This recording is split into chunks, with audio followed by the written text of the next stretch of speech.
So good day, everyone. My name is Mike Garvin. I'm a professor at Virginia Tech. I'm also one of the directors of one of the regional centers as a part of the Build America Center. And I'm very pleased that you've chosen to join us today for another one of our webinars in the Modernizing Infrastructure series as a part of the Build America Center's outreach efforts. And we're really pleased to have with us today members of the team that were a part of the recent procurement of the SR 400 project, express lanes procurement, down in Georgia.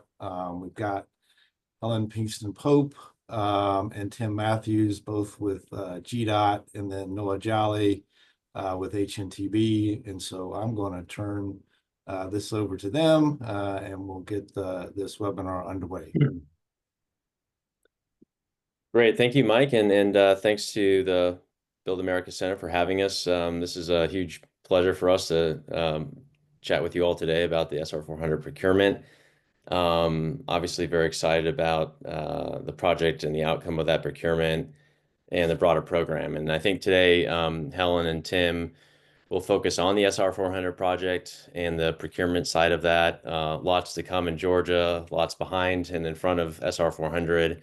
Really encourage folks to take a look at what GDOT is up to in the state. It's very exciting, and it's really just been a pleasure to be a part of all that. So, without further ado, I think we'll kick into a short presentation just to orient folks to the project itself and the procurement, and then we'll spend probably a bulk of the webinar doing some question and answer with Tim and Helen, and would open it up to the audience as well. If you have any questions, comments, we'll take a look at those in the chat and bring them up to Tim and Helen and the team as we can. So with that, Tim, I'll hand it to you to start us off.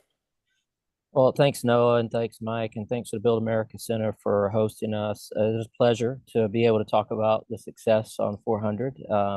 As you can see from the first slide here, we've got a big program. We don't have just one project. And the focus in Georgia is to deliver all these projects, some of which have been delivered already. On the screen you see there in purple, those are open and operating express lanes.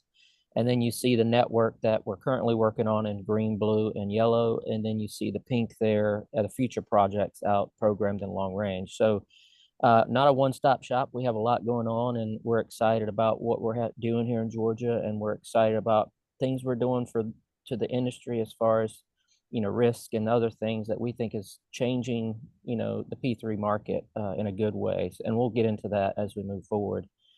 But obviously, the goal for this program in Georgia is to maximize value, right, for the users of these roadways, improve capacity, improve safety, and all the things you see on the screen there. So we believe the P3 market is the right way to achieve these goals and maximize that value. And then we'll talk about how we've been successful on 400. But that's the vision in Georgia. A lot going on, and it's a pleasure working on it. So if you go to the next slide.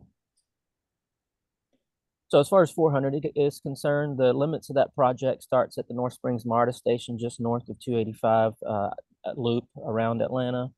And it's 2 lanes in each direction all the way up to McGinnis Ferry, and then 1 lane in each direction from McGinnis Ferry to just north of McFarland Parkway, as far as express lanes go. And we also are incorporating bus rapid transit on the corridor as well, a direct connect into the North Springs MARTA heavy rail station that is open today. And then we're building 2 new stations, one at Holcomb Bridge Road, one at North Point Mall, and then a connection to the existing park and ride facility at Wynwood Parkway there. And of course, we're using a P3 model to do this: revenue, risk, design, build, finance, operate, maintain. The goal for us here in Georgia is to add new lanes, not take any away, and offer a choice for folks to get into the express lanes and get that reliable trip time that we're going to promise for them. And obviously, it's going to be dynamic pricing as far as the tolls go. That's how it'll work. But also, enhanced transit is important for us as well. And through this industry engagement and one-on-ones in the procurement of 400, we were able to achieve a lot of good things when it comes to transit. Transit service providers ride for free in the express lanes and also register van pools, so they won't have to pay a second charge after the initial transit service fee. So really good things on 400 beyond just express lanes. So transit's going to heavily benefit on a corridor that they very rarely use because of congestion. Next slide. So Helen, you want to jump in here? Yes, let me come off mute. So, yeah, I want to talk about the procurement timeline, which of course we are celebrating the success of our current procurement, but I wanted to reach back just for a minute to talk about and to acknowledge that we originally attempted to procure the State Route 400 project as an availability payment DBFOM project. And that procurement, which Tim and I were involved in, went back to 2020 and 2021, and it feels like, if you talk about the pre-lead activities, even before that. And so we've been this corridor and these activities for a long, long time. And we're going to talk a little bit, I think, in the Q&A about stakeholder involvement. So we lived and we learned from that availability payment attempt at that procurement, and we pivoted. So we learned a lot about appropriate risk allocation and learned lessons about that. And we pivoted to a risk model and really about how to be more open and looking for innovation from that private sector, from our industry partners. And so I think of how we structured our procurement and how we conducted the procurement is really related to that shift, but we also want to carry that into our whole program. So anyway, this is the procurement timeline slide. So let me talk about that. We put the RFQ out in 2022. We shortlisted teams, and we shortlisted 3 teams in that September. Put out the draft RFP and went through an extensive, confidential to the shortlisted teams only, confidential process of iterative RFPs, and got to that final RFP. Proposals were due in May, and we received 2 really, really strong proposals, responsive proposals.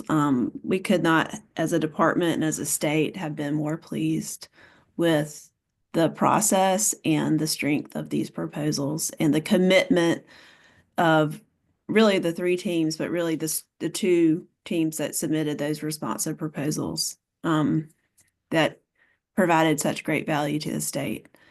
We got to August, we evaluated them according to our process and got to selection on August 15th of 2024 and reached a commercial close November 13th. That was on time, and we are really excited. And that's why now we are under contract and can talk about this. That's why the timing of this webinar was so perfect.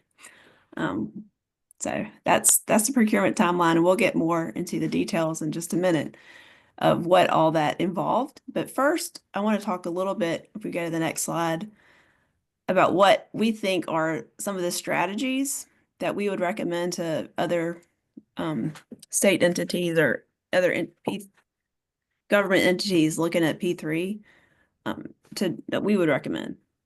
So there was anyone who was involved in this procurement would say, I hope, that there was a lot of enhanced engagement because we had so many one-on-one meetings, but it wasn't wasted time, and it was structured. So we had a structured question, sometimes called RFC, but question and response process, really tried to link those to the agenda so that, and the purpose of that is so that we could prepare and have the right people in the room on our side. So we weren't ended up saying, hey, we'll take it back. We wanted to have really, really good engagement in those in-person meetings. That's the other thing, in person, because we did start this one after the pandemic. So we were able to return to an in-person engagement. So have the right people in the room, from all the disciplines who needed to be there so we could provide real engagement and also people with a certain level of decision-making authority to engage.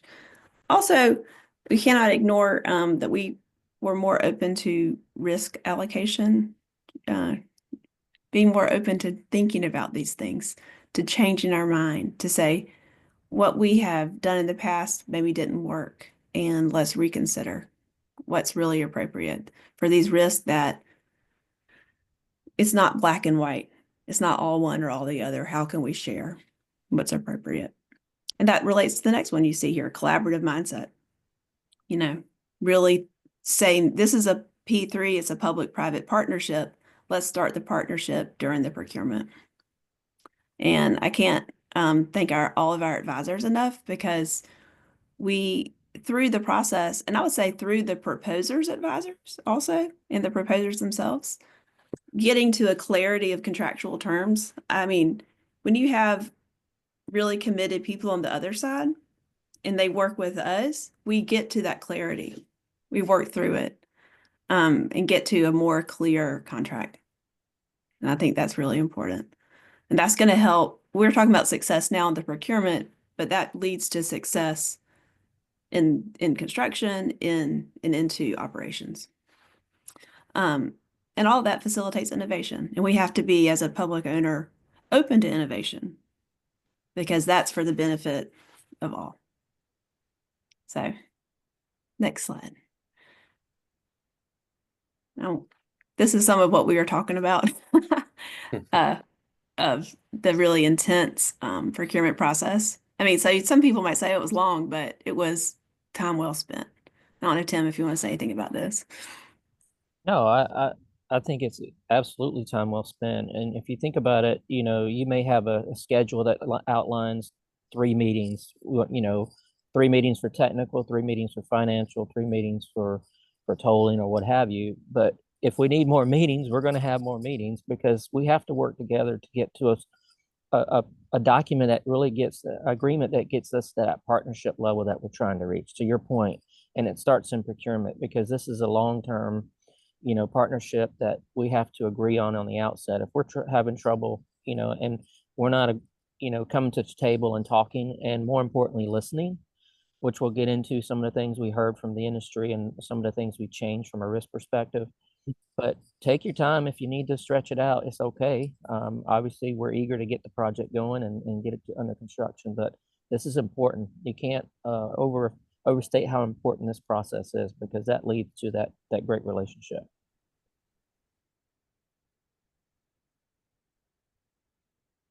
Great. So as I mentioned, it was going to be a brief introduction to the project, and we got through that in just a few minutes there. But now we want to pivot to more of a conversation around some of the lessons learned and takeaways from the project and on the procurement side. So we've already touched on risk a couple times here, but I mean, this procurement launched both, I mean, the original and the revenue risk version, if you will, when the market was heavily debating risk allocation. And it wasn't just around Georgia, it was in other P3 projects, it was in other large design build projects, a lot of talk about collaborative contracting, et cetera, et cetera. So can you talk about a little more detail on how GDOT's approach to risk evolved, not just prior to launching this procurement and developing the revenue risk, but as we evolve through the procurement process as well? Well, I'll Helen's got a lot to say here, because she really moved the needle when it comes to helping leadership understand risk and risk profiles, and who we think should manage risk. And it was a team effort for sure. But I think, like I said a few minutes ago, listening to the industry, understanding what risk really means to them and the impacts of risk. Yeah, some risk elements, you're just going to pay for it down the line if you don't accept it anyway. But we really took a long look at ourselves to try to understand, what does it really mean, and really who's best to manage risk. So that was our initial approach as far as mindset goes. But Helen, why don't you talk to some things we did to really start the momentum to get us to a place where we were willing to really shift our profile from a risk perspective. Well, I want to go back. I mean, I know we're talking about State Route 400, but I think it goes back to, this really started back on the I-20 East Interchange DBF project, which was in procurement through a long procurement through the pandemic and ended up closing in the summer of 2022. And during that project, we really had to face up to some of our historic risk allocations that were no longer working, and in the face of what Noah and Tim were talking about with kind of where our industry was, and that we we as a department, we want industry to come and build our projects. Like, we have a common goal here, which is to get these projects built, and that, you know, if we want to do it using the P3 method, and at that time our statute like only allowed for a fixed price, you know, P3, we had to really look at what we could do. And so we made some changes along the lines of addressing geotechnical risks. We looked at what could we do on utilities, like basically what Tim was saying about listening. What was everyone saying? What were the big factors here? And so in looking at, I mean, you know, my background is as a lawyer, so always looking at state law. Is there a different way we could look at it? We're still in this legal regime. We have a legal regime. We have these risk issues. What can we do here within our contract in a P3 to adjust our risk allocation? And so we did make some changes to utility risk, to geotech, you know, and then coming around to SR 400, I don't know if y'all want to go ahead and talk a little bit about the environmental approvals, because that's a pretty big deal. And that came up during the procurement. So I don't know. Yeah, I'll jump in there. Look, you hear from the industry, utility and right-of-way are some of the biggest risks for these projects. And historically, we've always said, well, this is a revenue risk deal, so you're taking that risk, right? And we weren't getting anywhere. And honestly, we were seeing that our values, that the value we were trying to achieve was not working. So understanding what Helen just talked about, and being in compliance with the law, of course, you know, how can we better understand who's best to manage risk? We took 90% of all the right of way on 400, right? And are going to buy that for the team up to a point, because there's design contingent stuff. But even after we get to construction and there's still right of way left, we're going to accept some of that risk as well. So that's a shift from what we've historically done. As far as utilities, we've done a lot of risk sharing mechanisms in the contract for that as we move forward, and upfront relocated some major utilities ahead of the project. So we eliminated some risk there, and so on. But one of the biggest things that has never been done before, and I'm happy we can talk about it now because of where we're at, is we get a lot of ATCs. You saw on the previous slide, over 140 something ATCs during this process between the two teams. And those come with some risk, but they come with a lot of value as well. And between the conversations between us and the developer teams, you know, we came to the conclusion that, hey, let's share in the risk elements for these valuable ATCs. So we agreed with that and went back and said, how do we do that? Well, environmental is probably the biggest risk in those elements.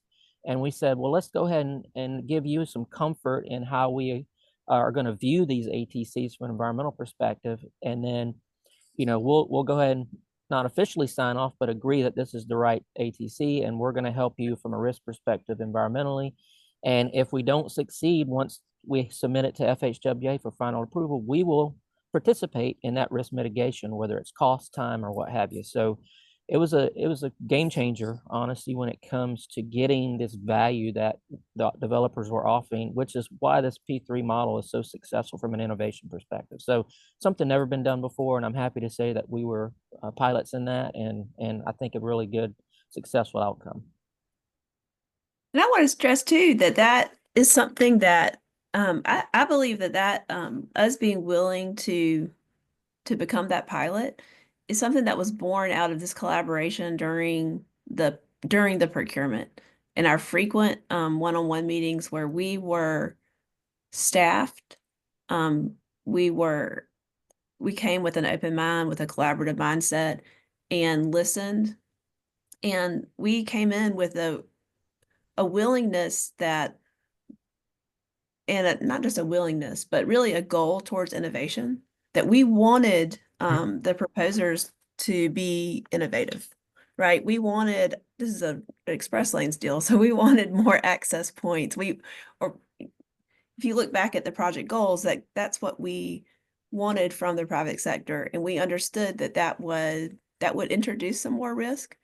And we heard from them that they could be more innovative, but it was going to, because of the way the timeline of the procurement, and then it would necessitate a reevaluation that would be later, that we had a frank discussion about risk with them. And that led to us, really thinking through, well, how could we do this? And it was over a course of, really putting our minds to it to say, what's a creative way to address this risk?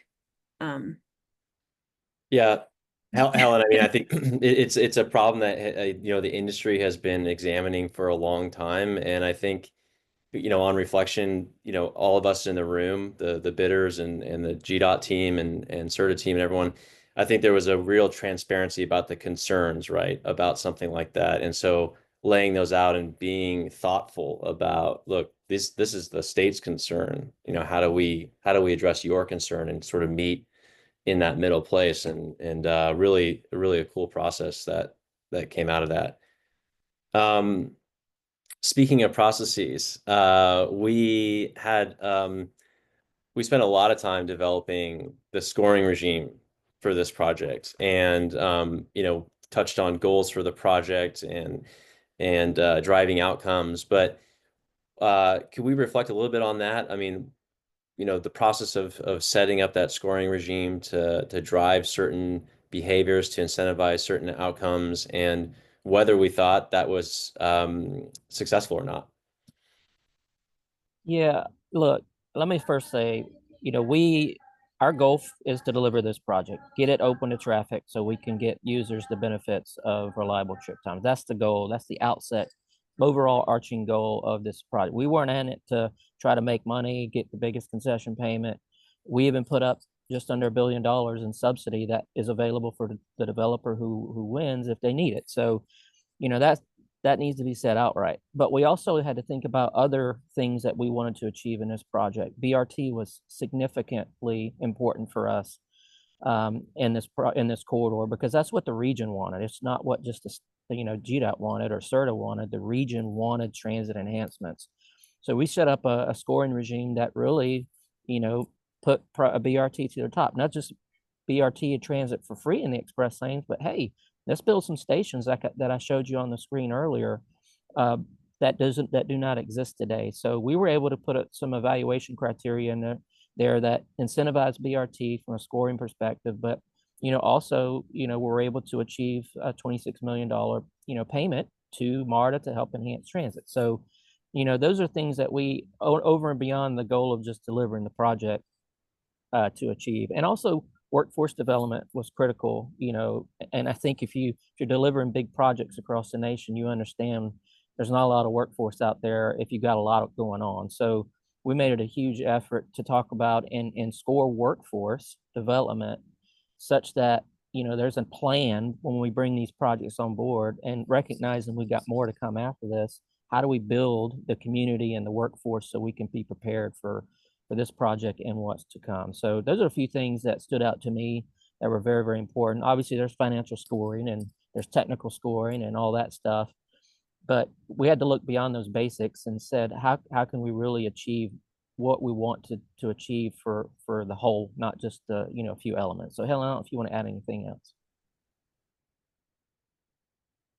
I agree with all that, and then at a probably more granular level, just to me, when we're developing the evaluation criteria and the point allocation, to me it always does tie back to the objectives. And I think you can, so if I look at that and say, well, to me the short answer is yes, it was successful. Like, look, we did achieve, I think we are going to achieve the project goals, like you said, and you can look at the point allocation and tie it back to the objectives, and it's like, yeah, I mean, so from a procurement, like looking at it from a procurement lens, I think it works. And that just, from the government side point of view, like I think it's really important for the leadership on a project, or the project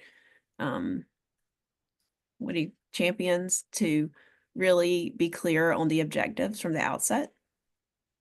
So then, and when you're setting up those evaluation criteria, that they align.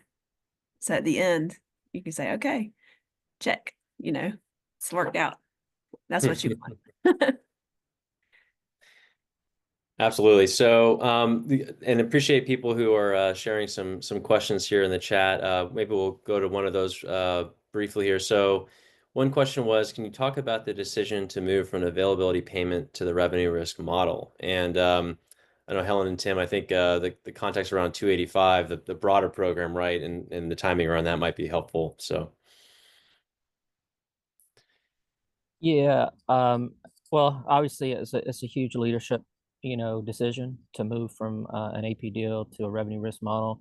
And I think it really stemmed from, if you look at the original AP deal, and our base concept was we were going to procure a project, build a project based on what we could afford, right? We could only do 2 lanes up to a certain point. We could only have this much access.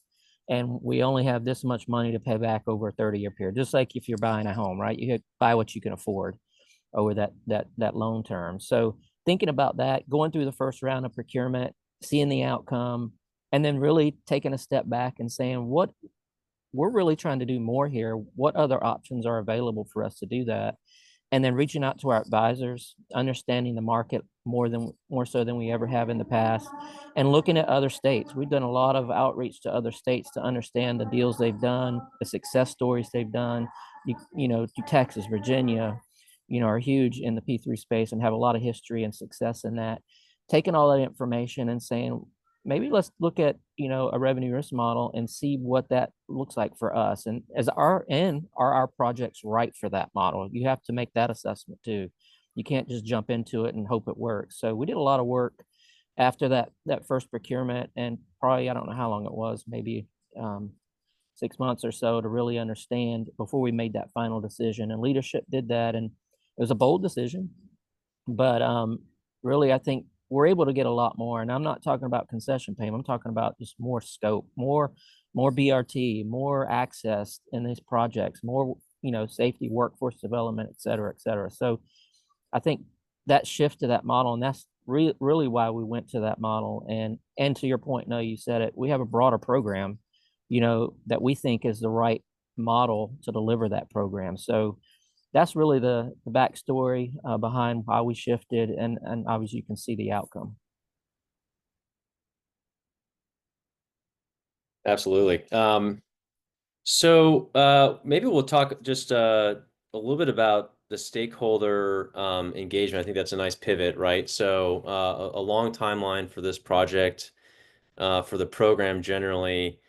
Can you talk a little bit about sort of public considerations, engaging with key stakeholders, addressing concerns that you heard from the community and from other stakeholders? I mean, Tim, you were out there pounding pavement for a long time. So, yeah, what did you guys take away from that, and what would be maybe some suggestions for other owners on that front as well? Well, first and foremost, put yourself out there. And you have to put yourself out there often. And when they ask you to come talk to them, go talk to them. Don't turn away. That's critical. And you're right, Noah. I spent a lot of time away from family, and visiting night times and weekends to listen to the folks' concerns. And I said it at my panel yesterday at the conference. One of the hardest things to do when you're delivering big projects like this is to convince folks there's a problem, right? Is there a problem? And then are you trying to fix that problem? And what is the solution to that problem? So we are fortunate enough to be in a place where everybody knows there is a problem. When you ride on 285, you ride on 400, it's clearly there's a congestion problem. And we're also fortunate, and I mentioned on one of the slides earlier, to already have an existing express lane system that's open and operating that are proving to be successful and showing that, hey, we made the right decision to bring this solution of express lanes, which is new capacity, it's not taking anything away, and providing those reliable trip times, not only for users of the express lanes, but guess what? We're freeing up capacity in general purpose lanes as well, and they're getting a benefit.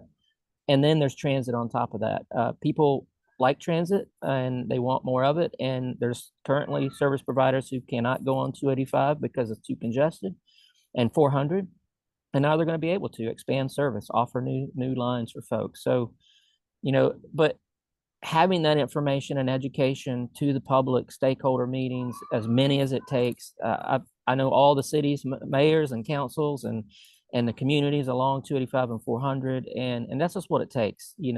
Don't feel like, well, I've done enough. I've talked to them already, and they should understand it by now, because they probably don't. And it's just best to put the information out there and help them understand what you're doing.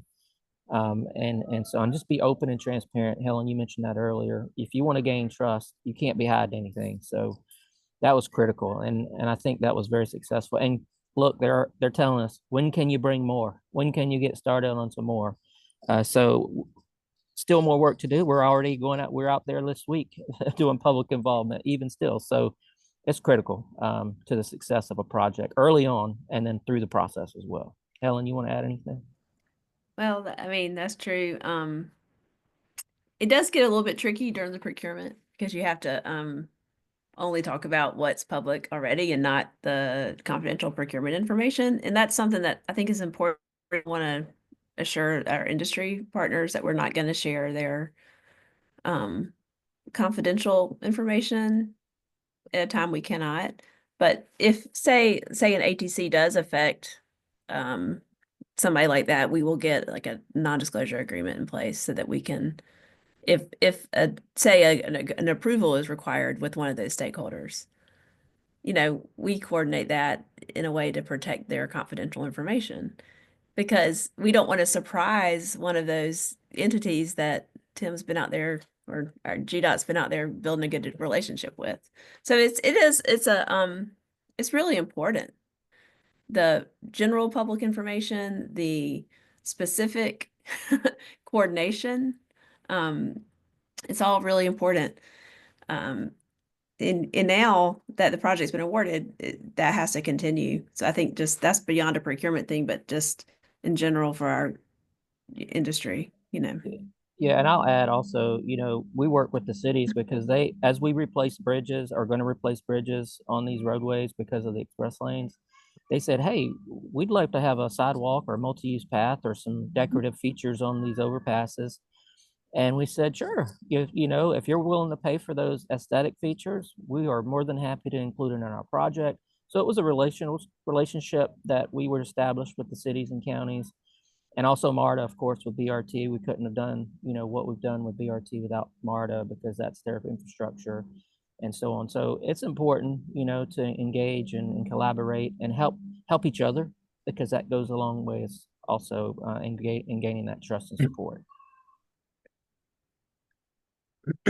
So we have a kind of a technical question, but maybe we can build off this to talk a little bit more about engagement during the procurement as well on the tolling policy, right? So switching to a revenue risk where private operators setting the dynamic toll rates compared to the existing express lanes in Georgia, right, that are operated by SRTA. So first question is kind of around what is that policy around the soft cap, and we call it the operational toll rate, or the OTR. And then how did we go about sort of defining what that is and then letting that evolve through the procurement, right? Tim or Helen, if you want to take that, I'm happy to help fill in too, if you'd like. So, well, Noah, you can certainly help us because you were part of that process. But, at the end of the day, we needed to be consistent with our existing system to the extent possible. And technically, Georgia doesn't have a toll cap policy or anything written down as far as a cap is concerned. But we also wanted to be sensitive to the ability to manage, toll rates such that, one, we achieve what we want to achieve, which is reliable trip times, but also give comfort to the public that we're managing that so the developer can't just charge what they want. And by the way, the developer needs customers, right? So if they put a very high rate beyond what even we if we didn't have a toll cap in there or an operational toll rate, people may not get in there, and that's not good for them. So you got to think about what they're trying to achieve on the developer side as far as getting as many customers as they can and being that good customer service provider, whether it's, service on the roadside or tolling, toll rates, etc. That's important. And so that's kind of how we looked at the regime, based on our existing system, and then how we wanted to allow the developer the opportunity to, manage the roadway within the parameters of our toll services agreement as far as OTR, recognizing that it may need to be changed, right? It may have to go up, but it may not, it can't always stay up. It needs to go back down when congestion's not that bad. So that's really at a high level, how we looked at it, and kind of how we got down the road. Now, how that number got calculated, there was a lot behind that as far as TNR and what the projected congestion rates look like over the course of a day, et cetera. So we come up with what we thought was a good number to start with, recognizing that can fluctuate. Yeah, I would just add that we developed a somewhat bespoke regime, right? Again, sort of back to what were the goals of the state, right, around this project, and thinking long term as well, because we wanted to have consistency, not just for the existing express lanes and people's experience on that, but through SR 400, through 285 and beyond, right? So we wanted to come up with a framework that worked and could be adapted and could evolve over the 50 years for all of these concessions. And so that's where we landed. And I can say personally, I hope it works out as we envisioned. There's a lot of confidence, I think, in that. I mean, just based on how proposers, approach that in their bids. So, all right, well, let's go again to the questions here. So, this is a kind of a procurement type question, but also post-procurement. So, basically, what happens if ATCs from other teams are incorporated into the contract? So that might be kind of a quick one to address, but that comes from one of our listeners here. Well, I mean, first of all, it really is a post-let issue. It would be by supplemental agreement. I mean, Yeah. that would be the mechanism. So Change order, yeah. change order. Or the Georgia version. So Yep. And I think that's just an important part of the process, right? The state, provides a payment for work product and, gets the value of that innovation if they choose to incorporate that into the project at a future date, right? So That's right. good all around. So maybe another question around the broader program, the portfolio of GDOT projects. And so GDOT's delivering a lot of projects beyond SR 400 across the state.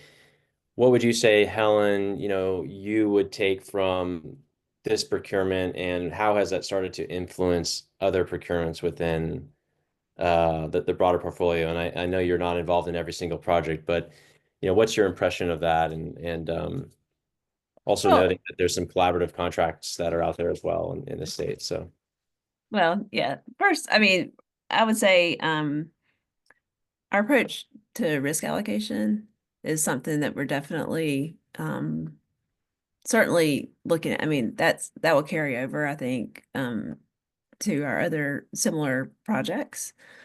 Absolutely.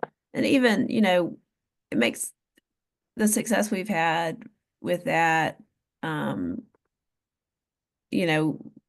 definitely looking at that for like, what makes sense? Like, there are certain items where it's like, okay, even though this was a revenue risk DBFOM, a certain part of that risk allocation discussion might have applied to what would end up or flow down to the DBJV.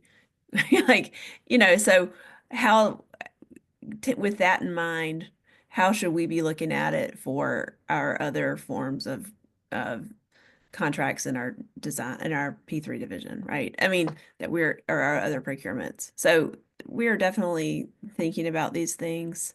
Some things carry over to different contracting models and some don't. So, but we are thinking about all of that. So I think this has just been, we learn and carry lessons forward constantly. But we're definitely, you know, off topic, but we're like, looking at our design build template right now. And certainly we learn from this procurement even and think about, okay, well, let's just think about it. Does that apply here or not? So we're constantly doing that kind of thing. Now with, I don't know, we are, our 285 procurement, which is ongoing, and we're in that right now. I don't know what we want to talk about, but just mention RFQs are due December 17th. I mean, SOQs, excuse me, the RFQs on the street. Get them in.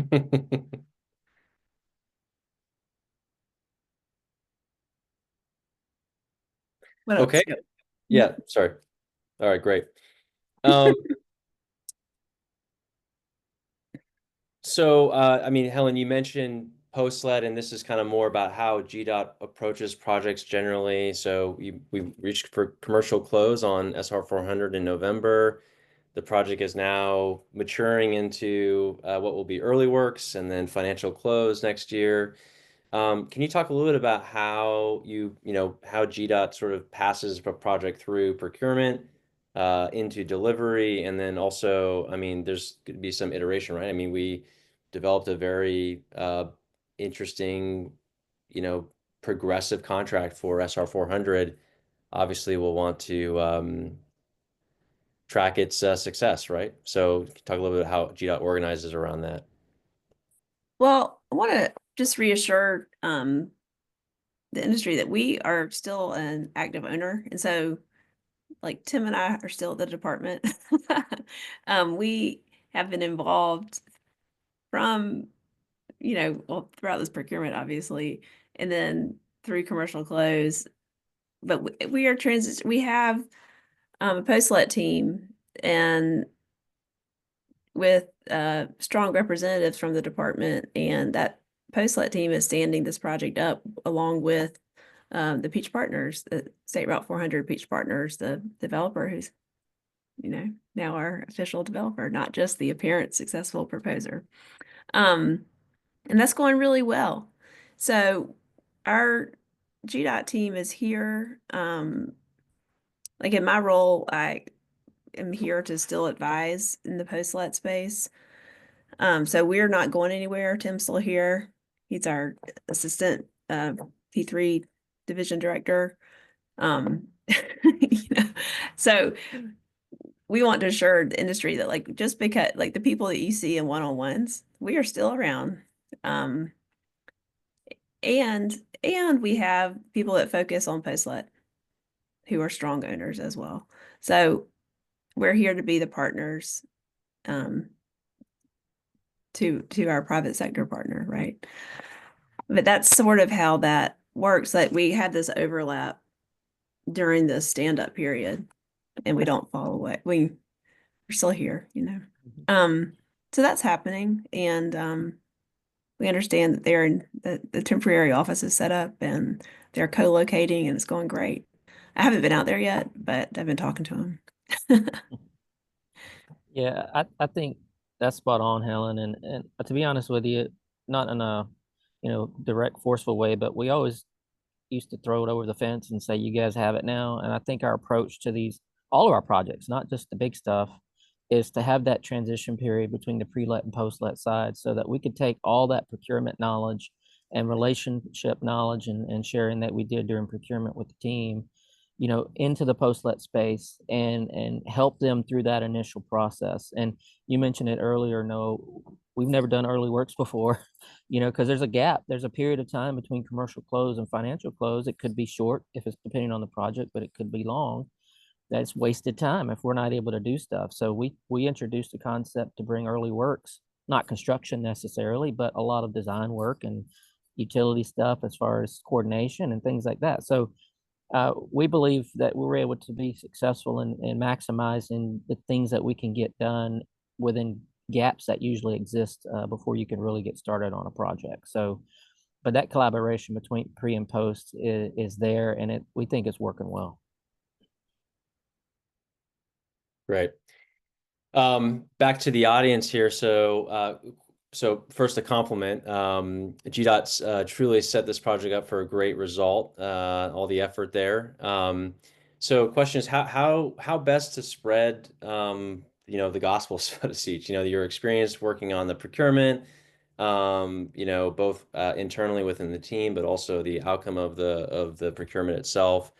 It says to encourage more procurements like this or projects like this. So, I mean, Tim, you're on the road right now at a conference. Helen, you were speaking at something yesterday. We're on a webinar right now.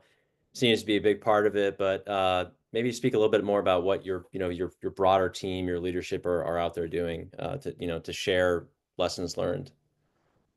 Well, absolutely, and our commissioner Russell McMurray will say this also. We're here to share. We want to make sure that we reinvigorate this market, because we need this market, because you can't deliver big stuff without them, at least in a short period of time. Anyway, you may be able to break it up into tiny pieces over many, many years, but at the end of the day, we're here to share, offer. We can do peer exchanges. We've done those before, because that's how we learned with peer exchanges. And then we're happy to attend, conferences and webinars and things like that. We got a lot to do, but we can also make the time to help, build success. And also, AI and is a really good tool or industry to help share the message. They actually took a lot of our approach, from 400 as far as risk assessment, and put it in a document that should be out there for everybody to see. So that's just it. Just share whatever opportunity exists to share. That's what we think is a good thing for the whole here, because we all need to help each other deliver big, hard stuff, in our states. Great. Well, thanks, Tim, for that. And I think just maybe looking forward a little bit, and not to get into the details of the future procurements, but I mean, there is a lot coming down the pipeline, so to speak, in Georgia with 285 program. And just wanted to hear from Tim, you and Helen, how do you think the team has evolved, right? Going through 400, going through the first commercial close of a revenue risk project, and all the things we're going to learn literally every day, right, as we advance SR 400. Talk about the dynamic. GDOT has structured itself a little bit differently the last year or so. So how is GDOT setting itself up for success in future procurements, right? Yeah, I'll start, and Helen, feel free to jump in. I think, there was a lot of lessons learned on 400, and a lot of good lessons learned. We believe that's the right model that we ended up doing during that process to carry forward on all of our projects, be big or small.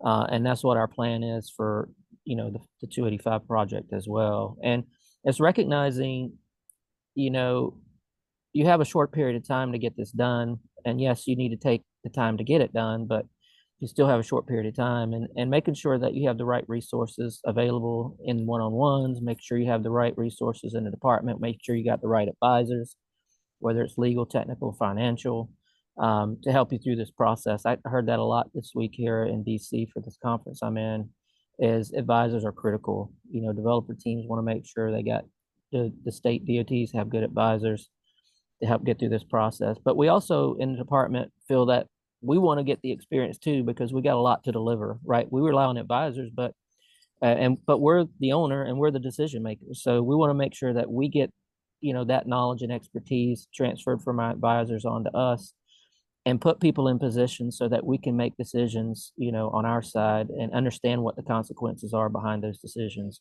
et cetera. So that's really our view on moving forward, how we want to approach these things. And we've reorganized our division to accomplish that.